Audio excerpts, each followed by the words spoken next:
ఎండనక వాననక రెక్కలు ముక్కలు చేసుకొని కూలీ నాలి చేసి డబ్బులు పంపిస్తే ఆ డబ్బులు కూడా సరిపోక స్విగ్గీలు కొట్టి ర్యాపిడోలు చేసి ఒక పూట హోటల్లో తిండి తింటూ మరో పూట సాయిబాబా టెంపుల్లో ప్రసాదం తింటూ ఆకలి అయితే శంకర్ ఛాయ్ కొట్టుకాడ టీ తాగుతూ కడుపు మార్చుకొని మరి అటు ఊరికి పోలేక సమాజానికి సమాధానం చెప్పలేక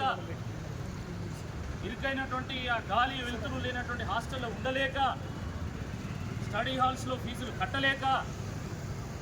కోచింగ్ ఫీజులు కట్టలేక నరక యాతన అనుభవించింది. కాంగ్రెస్ పార్టీ అధికారులకు వస్తే మా తలరా